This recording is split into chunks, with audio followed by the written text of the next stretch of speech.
All right, this is the first problem we're going to have on this second take-home quiz.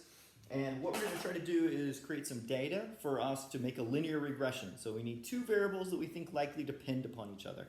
And I was trying to think of some way for you to come up with this in your home, and I came up with an experiment. And my experiment involves you getting some sort of container. So for example, this container would work, my water glass works certainly fine. What you need is a container that has lines on it so you can measure how much water is going in the container. So this would work great. If you don't have a container, then you could just use any sort of regular glass and a ruler. So I could get a glass and a ruler, and I could just measure the heights as it goes up the side, and that would be perfectly fine as well.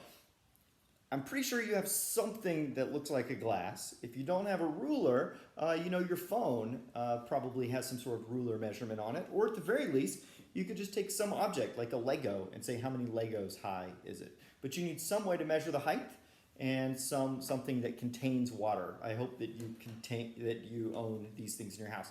If you feel like you're having trouble, come talk to me and we'll work on that. You also need something to transport the water, and so maybe some sort of rag. So paper, just a regular washcloth would work just fine. And what I'm going to use is I'm going to use this little kind of cleaning sponge that we have at our home, and I'm going to use this container that you can see has nice measured heights on it. Okay, and what we're going to do is we're going to create a table, and our table is going to involve two things. It's going to involve squeezes. So I'm going to have the number of times I squeeze water into my container, and then the height, so whatever my measurement is as to how high it is. Notice I also put volume. So for example, if you're using a measuring cup, you might write out the height in terms of volume. So you might write it in cups or liters. But if you're using a ruler, you might just write it in inches. So I don't care whether you use height in inches or volume in cups, liters, or whatever your measurement is. Okay, so what I'm going to do is I'm going to get some water. I'm going to get my rag and get it a little wet. And then I'm going to squeeze it in here. And then I'm going to look and say, how much water do I have in here? Well, it looks like I don't actually have enough, so I'm going to put a second squeeze in here.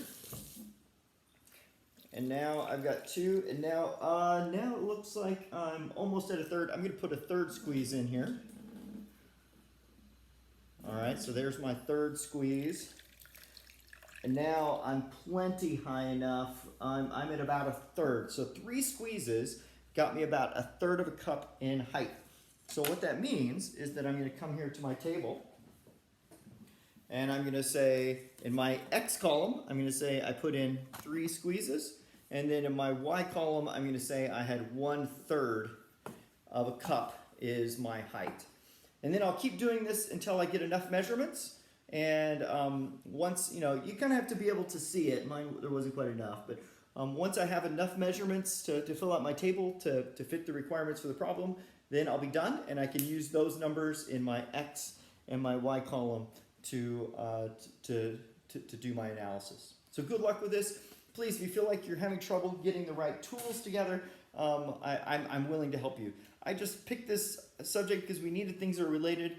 I'm pretty sure most of you have something that contains water and something else that you could squeeze water into. So use those objects, and good luck, and come see me if you have questions.